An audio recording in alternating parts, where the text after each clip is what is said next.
Thank you so much. The program this morning on ITV on independent television, and we are going to be talking about our president at the General Assembly at the United Nations headquarters in New York. And as Nigeria prepares to celebrate 59 years of independence, it's also expedient that we begin to look at some of the common issues, which is very common to all of us, all as citizens of this country. You talk about poverty, and you talk about illiteracy, you talk about corruption, and of course you talk about power, which is a very heavy one, in this nation. Well, just yesterday, it was a good one, and very, very impressive to know that our own president was almost a spectacle to behold. I have said that almost 1,001 times since I started this program today. And just because Nigeria as a nation, has about 2 principal officers at the ongoing 74th National Assembly. You're talking about Mr. Tijani Mohammed, who is the president of the 74th National General Assembly. And of course, you also talk about Mrs. Mohammed Aminat, who is the Deputy Secretary General of the UN General Assembly. It's a good one to know. So when President Muhammadu Buhari stood up, it was a very, very big applaud and all that, and people really clapped to his admiration. And he talked about a whole lot of things, talked about corruption, talked about poverty eradication, and also talked about the most recent one now, talking about the xenophobic attack of Nigerians in South Africa. Well, for some people, they probably maybe see that venue was not or is not the right place for our president to make such a demand. A demand in the sense that Buhari was actually calling on world leaders to see how they can fight this xenophobic attack, that seems to be a major problem in our world. And these people are saying that it ought to be at the AU summit, that's the African Union Summit, not at the United Nations General Assembly. Anyway, that's a talk for another day. But most impressively is that the president really spoke in such a very, very impressive way. And at the end of the day, Nigeria as a nation, probably was also sold out and sold to the minds and the admiration of so many people out there. So we're going to be towing that line today as we do a build-up to Nigeria at 59 and looking at poverty eradication and also access to quality education, impact of PMB's policies and programs as he attends the 74th UN General Assembly in New York, in the United States of America. Well, to look at all this today, we are so privileged to have Bishop Akalame here with us. Bishop, you're welcome to this program this morning on ITV. And also we're expecting Barrister Osaze Omonuwa. And we're also expecting Barrister Emata Edwin, so that when they come, they're going to share more light on some of the issues that we're going to be looking at here today. Also, when we have plenty of time, we're also going to be looking at the ongoing situation at the Edo State House of Assembly, talking about the fate of the members that are yet to be inaugurated. We are going to go to the Constitution, even if I'm not a lawyer, but I have a copy of it here, and perhaps Bishop Akalame can do some explanations into some of the things that we're going to be raising here today as far as that issue is concerned. Now, Bishop, let's look at Nigeria as a nation as we are prepared to celebrate 59 years of nationhood, 59 years of statehood, 59 years of independence.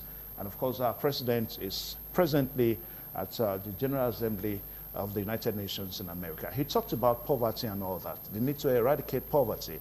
Now, how would you assess Nigeria as a nation in the last 59 years as it relates to eradication of poverty? Thank you very much, Evers.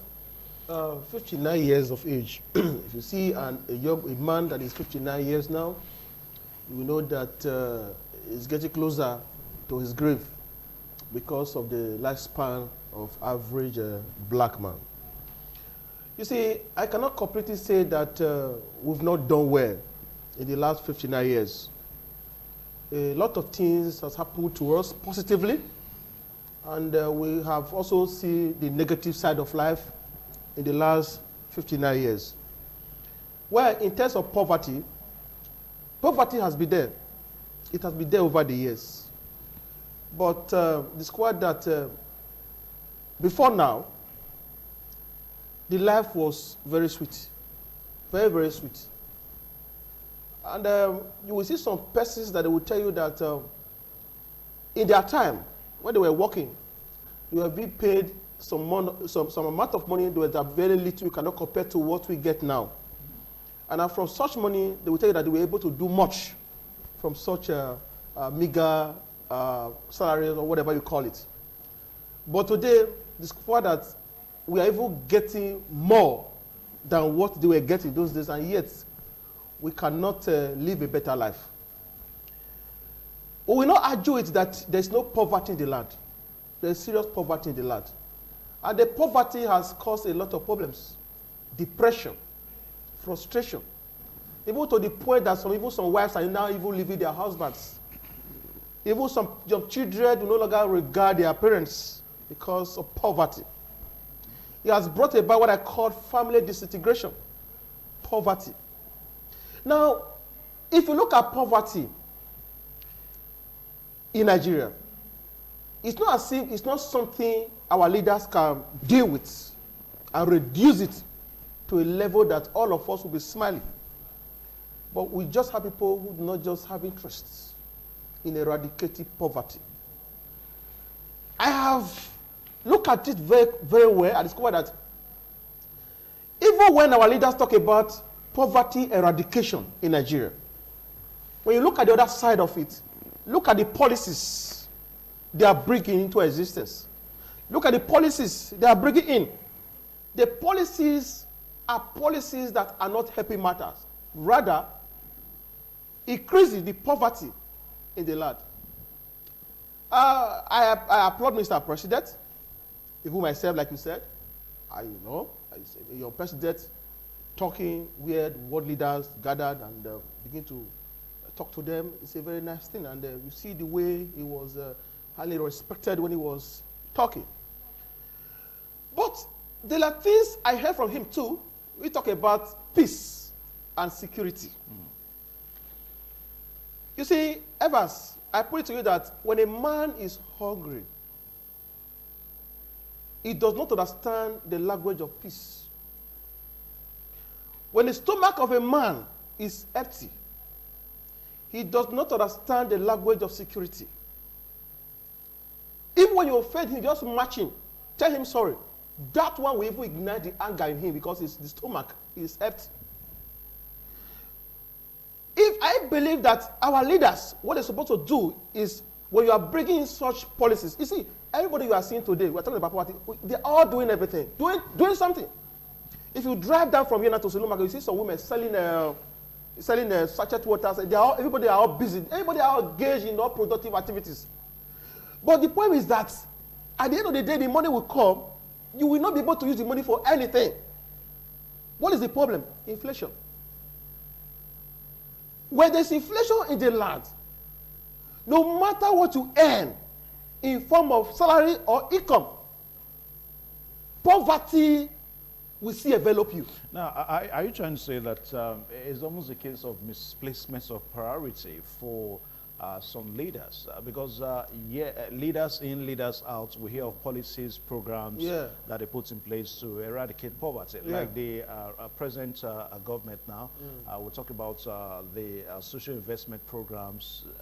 During the time of Goodluck Jonathan, we had a Shopee and all that, and we've also had Operation Feed the Nation. Now, what is really the issue? Is it that these leaders, they are not aware of, or they've not been aware of austerity, just like what you said, of inflation, and they still bring these programs on, and the programs will stand the test of that. What has really happened? What is going on? You see, I have researched into the lifestyle of an average black man. We are very greedy. We believe in materialism.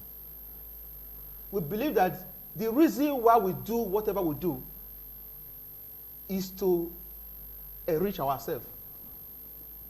Is to grab whatever that will be coming from there and put it in our pockets. I do not blame them. It's the society. The society has made it compulsory that the only way you can be respected, it is when you have gathered wealth, you have assets, and there's money in your pocket to throw around. So you earn the respect anywhere you go, whether even in the church. So because of that, when a black man have an opportunity, what he does is how to siphon the money and put it in his pocket without thinking about the people first. The issue here is corruption. It's corruption. Why does it corruption? Is that the kind of leaders we have now who form our government, if they want to give to you, they will use the other hand to collect double from you. How exactly do you mean? Thank you very much. You are aware of the 30,000 minimum wage. After a lot of protests here and there by the labor, they finally reached compromise that such money will be paid. And as at last month, this month, I begin to get some information that even some states have started what? Paying. But let me tell you something. It was never too long when we heard about increase in VAT. What is VAT? Value added tax. If government pay you 30,000, and you were before they pay you 30,000, this cup you are seeing here, you were buying it 5 naira. Yeah, but if you talk about that, we understand that that policy is set to commence from 2020, January 2020. Let me tell you something now. Let me tell you something. Even after that 2020, I can tell you that even some states will not be able to pay that money even from now to 2020. So in that case, they have sat down, look at this. Okay, if you are giving these people 10,000, let's look for another way to collect it back. You see, they don't look at it. If we begin to pay these people this money, we are going to enrich them. Let them give it to them and collect it back from them.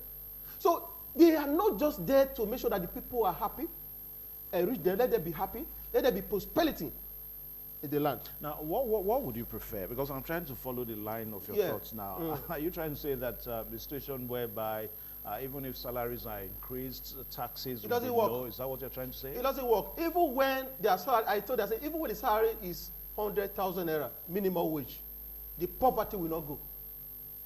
How much do you buy fare today? How much do you buy fare today? We buy fare at the filling station. You know how much we used to buy those days? So if you are paying you that kind of money now, how much is bag of rice now? Go to the market, go and price it. And I can tell you that even before Christmas, you will buy 30,000 naira. If not even more than that. So if they are paying you a minimum wage of 30,000 naira, your 30,000 naira cannot even buy you a bag of rice. But don't you think that people perhaps don't also key into government programs and policies, like the issue of the staple food now, like rice.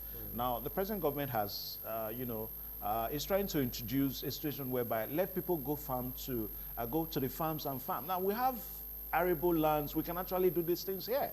But you still find that people prefer to import rice, and thereby they still blame the government. Thank you very much. You see, I will hold you on that because this issue we are talking here, we are from Nigeria. We know what is going on. We don't have much yet in Nigeria in terms of production. The capacity at which you are producing that cannot satisfy everybody. Yeah, but if all of us no, people, you see, if you go to the village now, I tell people, I say anything I want to do, I do the practical. If I want to talk on something, I'll go to where this thing is happening. I must get 1 or 2 or 3, 4 persons to talk to, know what is going on. Go to the villages. Even some farmers, they don't even go to farm anymore because their life is so precious to them. How will you feel when you go to farm, you want to produce, and before you know it, you come back to the farm, and before you know it, the cows are there eating up your farm crops. And at the end of the day, you try to confront them, you see, jet comes in. You see, a lot of issues that we cannot really take away from what we are talking about. The insecurity in the land has discouraged those farmers to even go to the farm. There are some children today who are in the cities, they have told their parents, please don't go to farm anymore. I will do what I can do to see what I can do to make sure that I put food on the table. Because your life is so important to me. So a situation where you have this kind of scenario where everywhere is not secured, you're talking about farming. Farming does not make sense to anybody now when you know that when you go there, it's as if you are getting closer to your grave. Ever as I put it to you that I have a friend, after so many years in the university, he came out, he looked for a job for like 2 or 3, 4, 5 years, no job. Then he approached the father. The father released a big portion of land for him to farm on. And he told me, he said he want to go for this watermelon. And he was very happy. He went to one of those microfinance banks and he took loan. He was not telling me that, Bishop, things are getting better now. He was planning, arranging trucks, how he going to harvest those things and take them to where? I take them to Onitsha for sales. Do you know at that peak, what happened? When he came back to the farm, he saw cows inside the farm, destroyed this guy's farm. He went to the police station, and until today, nothing is done. Today he's borrowing money to pay loan. So tomorrow, will you encourage a such young man to go back to farming? So we must go back to the drawing board. We must have to do the needful. If we do not do the needful, all this is we are just preaching. We are just preaching what is not, what we cannot do. Okay. Now, the theme of this year's General Assembly, even the President had to talk about it yesterday as he made his national speech, is galvanizing multilateral efforts for poverty eradication, quality education, climate action, and inclusion. Now, you discover that education, most especially the need for quality education, and also the call for poverty eradication almost go pari passu. Some people will say that if you really want to eradicate poverty, then of course you need to increase on the quality of education that you have for your people. And you know, take for example the policy that has to do with the homegrown feeding, policy for school children. These are avenues, these are policies, these are programs that governments, most especially this government now, is doing to make sure that they increase the quality of education to make people to want to go to school. So are you trying to say that with all these efforts, that the government of the day is not trying in attempt to eradicate poverty? For the government to even have that intention, I give them kudos, intention. But when you are not seeing action that is bringing results, action that is giving the people benefits, that is where I have problems. How do you mean action not bringing results? Good. We understand that in some of the states where the homegrown feeding system is practiced, a lot of people are in school.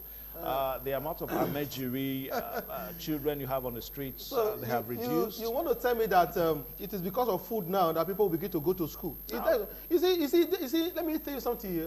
My friend and brother, Basunovogi, when we talk about education, quality, Nigeria is still very far. If we must reduce poverty from this country, then the people have to be educated in all ramifications beyond the certificate we get in the classroom. So what do you think the government needs to do? Yes, the government has abandoned education for a very long time. Education has been abandoned.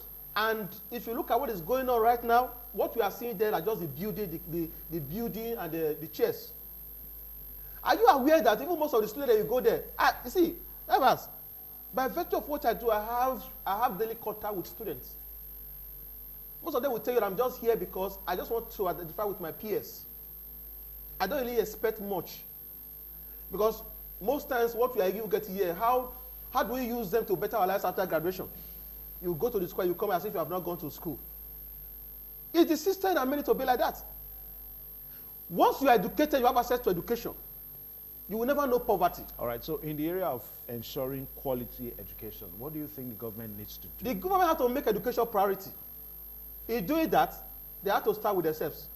If your children are abroad, bring them back home. Bring them to our universities and polytechnics.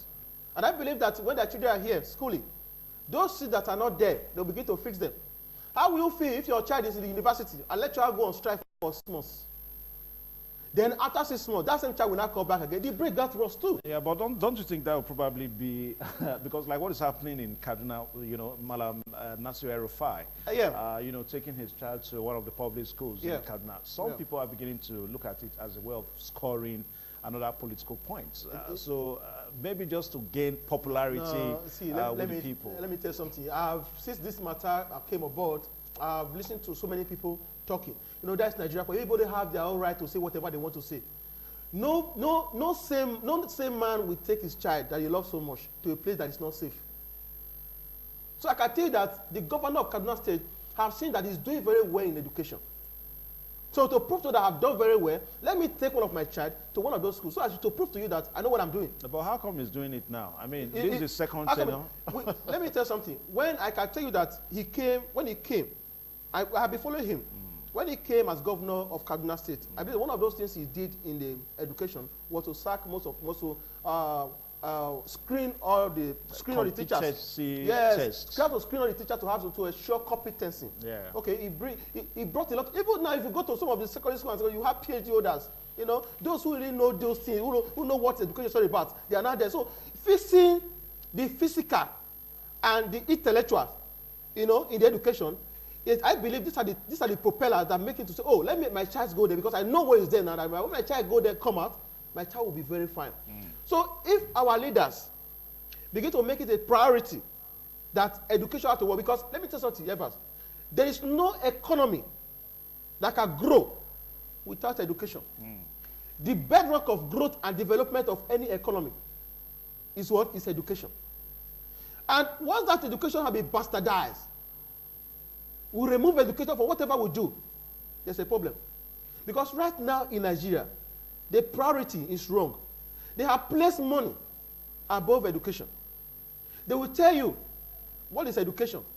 It's money now.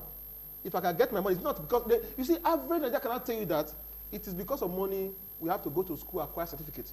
You see the mentality now? When you discuss education now with youth, they will tell you that education is not the issue, that it is money.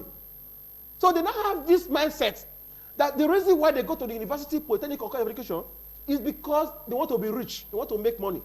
So if there's another way, another shortcut to get the money without acquiring education, it doesn't matter. If I can have my money without education, it doesn't matter. And that's what we are celebrating here. That's why you see that in Nigeria here, we don't create values. Because every value you see today is a product of knowledge. It's a product of education. If the knowledge is not there, you cannot be creative. If the knowledge is not there, you cannot bring anything new into existence. Like this globe you are seeing here is a product of knowledge. The mic we use today is a product of knowledge. The car we drive today is a product of what? Knowledge. So now that we have jettisoned knowledge, we don't value education because our leaders made it so. Where are we today? That is why you see that we are not growing. We don't grow. That even now, most times we have to beg world leaders, please come and help us develop our land. Okay. What do they have that we do not have? The issue is that we have failed to give what we have opportunity to do the magic for us. All right, viewers out there, in case you've just joined us, the program is This Morning on ITV, and Bishop Akalame here reacting to some of the questions here. And we are looking at Nigeria, 59 years of independence. So don't forget that on Tuesday is going to be October 1st, where Nigeria as a nation is going to be celebrating 59 years of independence. And also tying it alongside with the president at the General Assembly in New York, ongoing. And the event started on Sunday.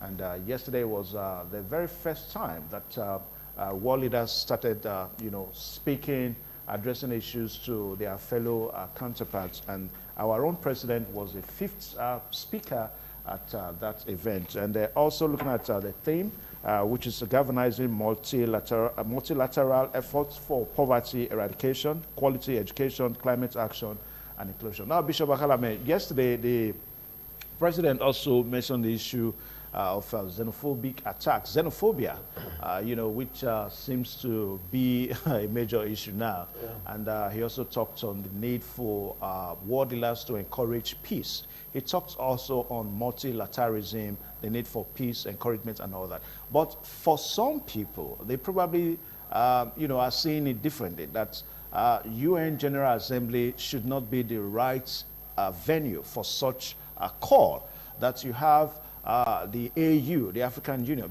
because xenophobic attack with Nigeria now seems to be an African continent issue. So UN General Assembly is not the place. That's the way some people are saying it. So I don't know whether you share the same opinion with them. Yes, I do.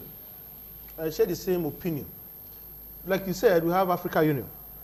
So if we must discuss such issue is supposed to be tabled in the African Union, not where he is today. But United Nations encompasses... See, that is why we have problems in Africa. We don't believe in ourselves. We believe that before our problem can disappear, a white man has to come to help us solve it. No, when we say United Nations, not necessarily, we're not talking about the white man if you look at it very well, that is the meaning. That is the meaning, because since now we will look at maybe the presence of U.S., Donald Trump, I look at the others, okay, if I say it here, these people will come and help us solve our problem. Why can't you say it in the gathering of African leaders? Let's see how we can find solution to this common enemy. How can we solve this problem? Not there. So you see, we have to call a spade a spade. We don't believe in ourselves. And it has been that's why you see that today, the inflated conference is what is making us to behave the way we do. Anytime you see our leaders go out of this, their national boundary. When we talk about the attack today on Nigerians in South Africa, I have always said a lot of things concerning that. Evans, if I look at you very well, and I know that if you come to my environment, okay, you are going to be part in what is going on there. What will I do? I will not attack you. If you improve on what is going on, I will not attack you. Except when I begin to see you as a threat. If we must take the life of Nigerians away from dangers like what is happening in South Africa now, our leaders have to do the needful. Now, Bishop Bakalame, let me ask you this question. Let's not, at the risk of not trying to run Africa as a continent down. Now, don't you think that some of these nations at the UN General Assembly, that they are more developed than Africa, so to say, some of the continent that these nations are from?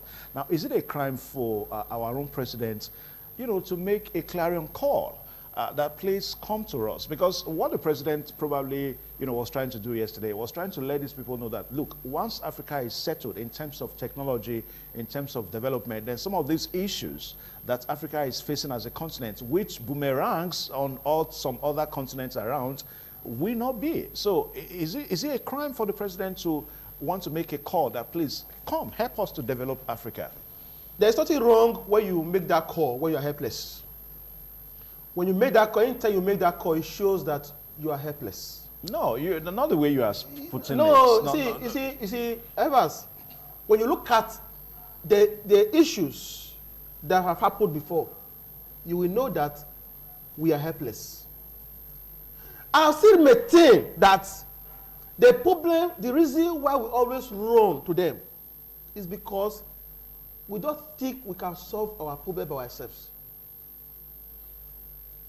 As you are here now, if you manufacture a car today, put it in the market, Nigeria will not buy it. They will say that car is manufactured by a black man, Evans Unohoge. So it will not last. It will not last long. The vehicle is not strong, so we cannot buy it. But don't tell them that this car is made by a white man.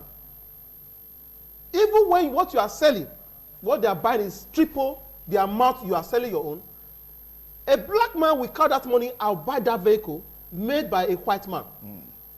What does that tell you? It shows to us that we don't even believe ourselves. If you deal on clothing now, a Nigerian man will come to you and say, come on, is that US? Is it US? The shoe you are wearing, is it Italia? So we we believe whatever that comes from these people in terms of product, decision, everything. And they don't have that awareness. So what is happening? They see us as lesser people who cannot solve our problem, who do not believe in themselves. Then they come back home.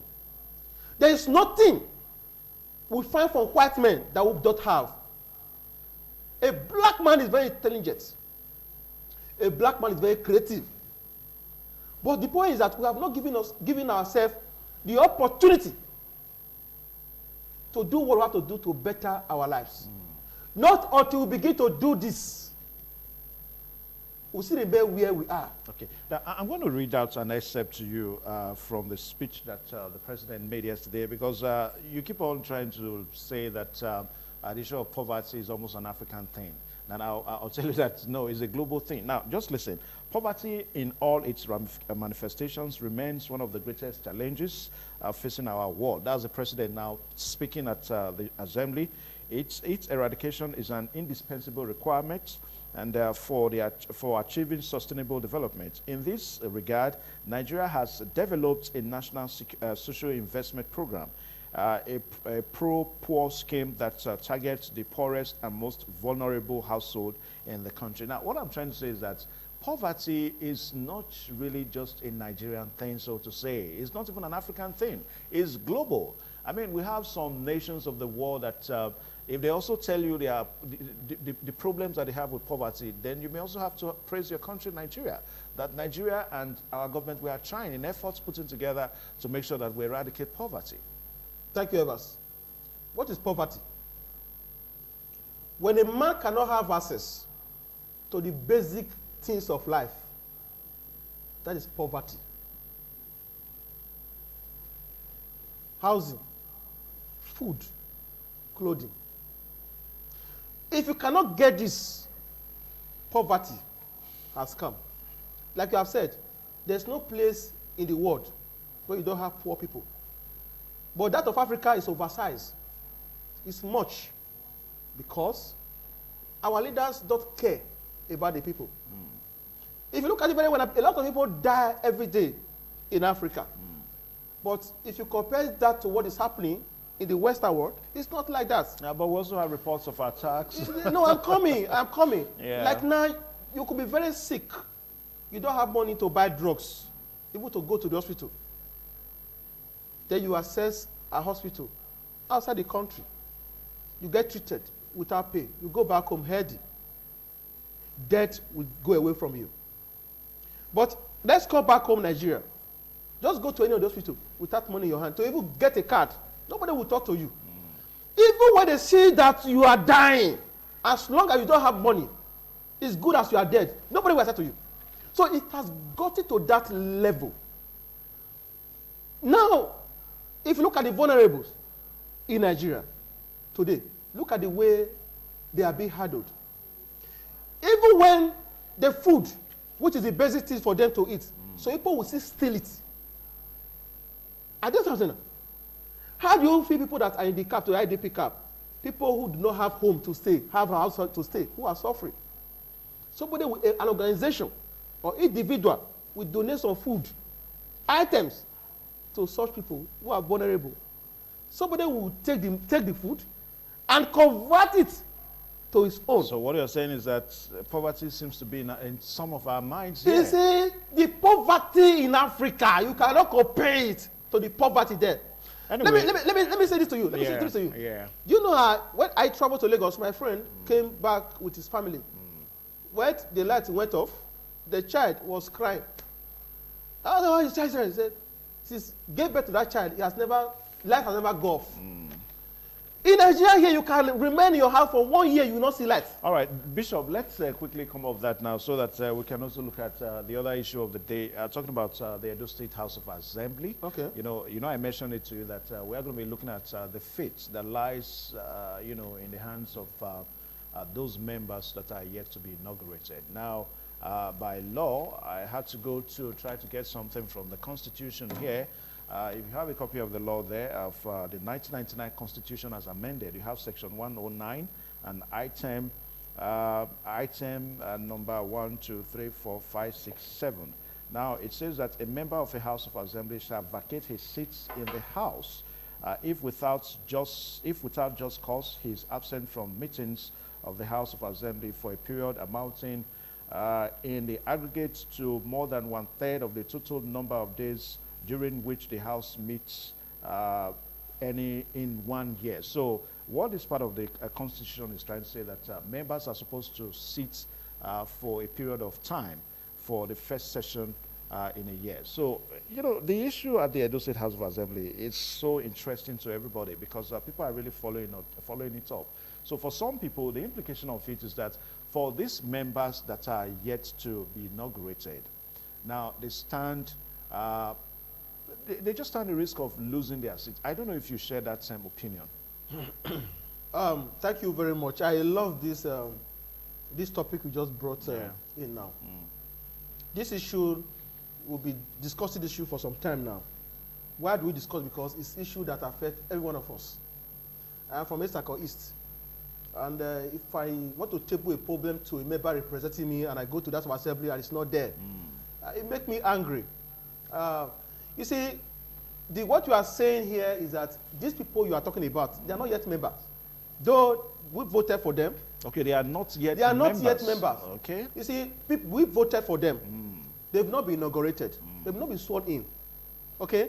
So this portion of the constitution you are quoting now does not apply to them. Go to them, they are still waiting. Yeah, I have to do this. No, it's good. It's good. Bishop, what we do here is to enlighten the people. It's for the benefit of this discussion. All right. So that people get to know what is happening. Okay. To them now, who are still at home, they are waiting for a proclamation letter. They are still waiting for the governor to issue a proclamation letter for inauguration. But some will say that they've not presented themselves for inauguration. You see, this issue, the reason for some time I refuse to discuss it is because we wanted to give it some time to see if the matter will be settled amicably. But we have seen that the issue has been dragged. Dragged to an extent that the people are not suffering. And that is where I come in. When the people are not suffering because of some personal interests. When you say suffering, how exactly do you mean? Good, in terms of when people are being denied of representation. Yeah. You see, one of the major functions of the member of a legislature is representation of the people. Okay? And through that member, the people cannot express their public opinion through their member. So if they want to talk, you see, like now, let me use my local government as an example. All of us in Esako East,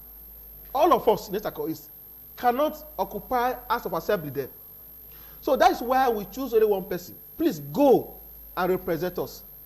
So if we have any issue bothering us, we have to talk through you to the government. But are you people meeting, like in Esako East now, the member there has also not... that is my problem now. Yeah, Kislin Ugabi. Yeah, what I'm asking, are you people making effort to meet him that, look, we voted you for a purpose.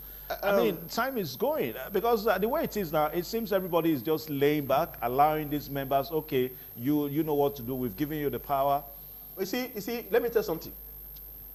Like people like us, we do what we are doing already. I know that they'll be seeing our activities to see that we are not too comfortable with what is going on. 3 months, more than 3 months is gone.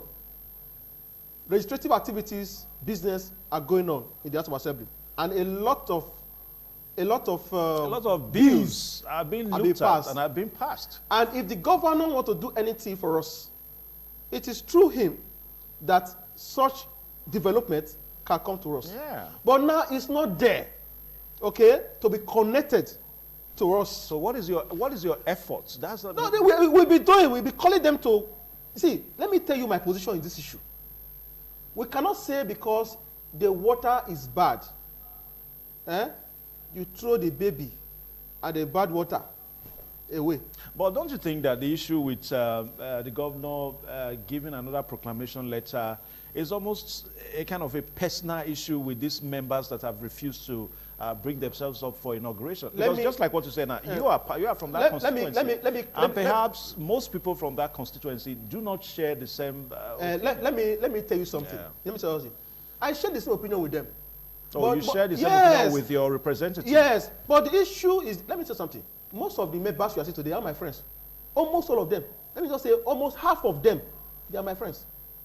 Do you know, even most of them called me and say, please, I will invite you during my inauguration. Please, come with your friends. Oh, they are waiting for the inauguration? No, before that time. Okay. You can imagine somebody who they voted for the very first time, who is so excited to resume duties. Will you not tell me that a letter was given out, come for inauguration, he refused to come? Okay. So we don't want to discuss all this. But what we are discussing is for peace to reign in the state. Because what I stand for is better in those states. For peace to reign, I have always said it, because INEC do not understand this grammar they are speaking. Yeah. When the time comes for another election, a timetable will be released. INEC does not understand whether they are still at home or whether 3 months have gone, they are still at home. It doesn't matter. When the right time comes, INEC will still bring out a timetable. But let me tell you, let me tell you something. That why they are enjoying what they are enjoying today is because many of the people are ignorant. If I vote for you as a member representing me in the House of Assembly or the House of Rep or Senate, and I discover that you are not doing what you're supposed to do, we have the right to recall you back home. It shows that you don't want to go for the message we set you. Go back home. Okay, in collaboration with what? With INEC. Yeah. In collaboration with INEC, we call you back home. Then we vote another person who can represent us. All right. Just before we go down, now, Yeah. what do you think can be the final way out of all this situation? I mean, for these members, they are not members yet because they've not been inaugurated. They are only elected. Yeah. That is the way it is. Yeah. You know. Now, what at the end of the day, how can we get out of all this whole scenario? Now, the only way, I've said it, I want to say it here again now. Some of them said they cannot present themselves. I'm going to quote them now, some of them, that they cannot present, come for inauguration, I cannot present myself to a leader which I do not recognize, which I did not choose. You get that? Now listen to me. Now I tell you that for the benefit, because of the people you are representing, I understand them very well, I understand what they stand for. You know what I'm saying now? For the benefit of the people you are representing, present yourself for inauguration. When you are not in the house, if you have problem with the leadership, if you have the number, you can change the leadership. That is my suggestion. Go back to the house because of the people, so that the people will enjoy representation. Then if you're not in the house, it's not a decision that, come on, we will never be part of this leadership. Since we don't like this leadership, if you have the number, we can change the leadership. All right, Bishop, I think that's all we need to take now on this issue today. And a very big thank you. Please, can I get a handshake? Thank you very much. Let's just hope that all these will become issues in the past very, very shortly so that we can move ahead.